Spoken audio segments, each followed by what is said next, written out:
రైట్గా విజయవాడలో పన్నుల వసూళ్ల విషయంలో మున్సిపల్ కార్పొరేషన్ అధికారులు గేర్ మార్చారు. కఠిన చర్యలు, ప్రత్యేక డ్రైవ్లతో వీఎంసీ ఆదాయం గణనీయంగా పెంచారు. నిరంతరం పర్యవేక్షణతో ప్రాపర్టీ ట్యాక్స్, ఖాళీ స్థలం పన్నులపై ఫోకస్ పెట్టి బకాయిదారులను గుర్తిస్తూ ప్రత్యేక బృందాలు రంగంలోకి దిగారు.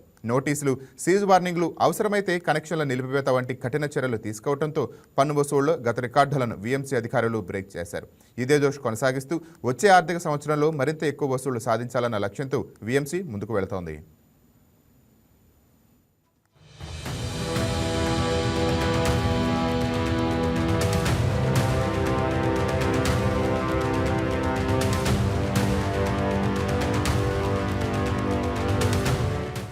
విజయవాడ మున్సిపల్ కార్పొరేషన్ 2025-26 ఆర్థిక సంవత్సరం పన్నుల వసూళ్లలో గణనీయమైన పురోగతిని సాధించింది.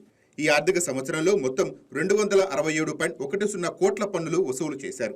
గత ఏడాది వసూలైన 250 కోట్లతో పోలిస్తే సుమారు 15 కోట్ల పెరుగుదల నమోదైంది. నగరంలో ప్రస్తుతం 2.27 లక్షల ప్రాపర్టీ ట్యాక్స్ అసెస్మెంట్లు, 14,575 ఖాళీ స్థలం పన్ను, వీఎల్టీ అసైన్మెంట్లు ఉన్నాయి. ప్రాపర్టీ ట్యాక్స్, ఖాళీ స్థలాల పన్ను కలిపి బకాయిలతో సహా మొత్తం డిమాండ్ 454 కోట్ల ఆదాయం రావాల్సి ఉంది. అందులో 267.28 కోట్ల ఆర్థిక సంవత్సరంలో వసూళ్లు చేశారు. ప్రైవేట్ ప్రాపర్టీ ట్యాక్స్ కూడా గణనీయంగా పెరిగింది.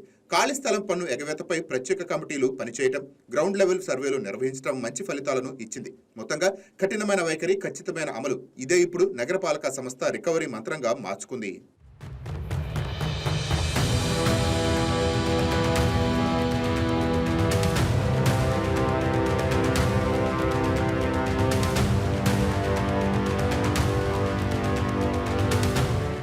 రెవెన్యూ డీసీబీ నివేదిక ప్రకారం పన్నుల వసూళ్లు విభిన్న కేటగిరీల్లో మిశ్రమ ఫలితాలు కనిపించాయి.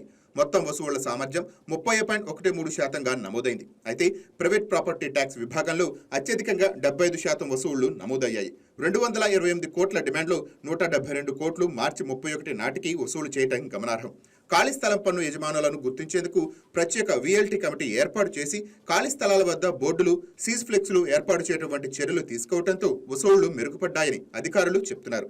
2024-25లో 19.41 కోట్ల వసూళ్లైన ఖాళీ స్థలాల పన్ను ఈసారి 25.26 కోట్లకు పెరిగింది. అలాగే బకాయిలు చెల్లించిన వారిపై చట్టపరమైన చర్యలు చేపట్టినట్టు అధికారులు తెలిపారు. నీటి సరఫరా, అండర్ గ్రౌండ్ డ్రైనేజ్ కనెక్షన్లు నిలిపివేయటం, వాణిజ్య ఆస్తులను స్వాధీనం చేసుకోవడం వంటి చర్యలు పన్ను వసూళ్లను పెంచడంలో కీలకంగా నిలిచాయని అంటున్నారు.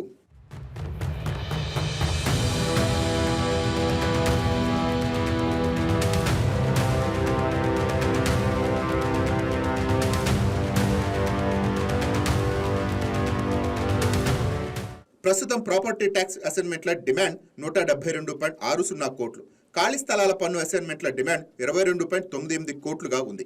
ఇదే ఉత్సాహంతో 2026-27 ఆర్థిక సంవత్సరానికి మొత్తం డిమాండ్లో 90% వసూలు చేయాలని లక్ష్యంగా పెట్టుకుంటున్నట్టు అధికారులు చెప్తున్నారు. కఠిన చర్యలు, నిరంతర పర్యవేక్షణతో విజయవాడ మున్సిపల్ కార్పొరేషన్ పన్నుల వసూళ్లలో స్థిరమైన పురోగతిని సాధించినట్టు అధికారి గణాంకాలు చెప్తున్నాయి.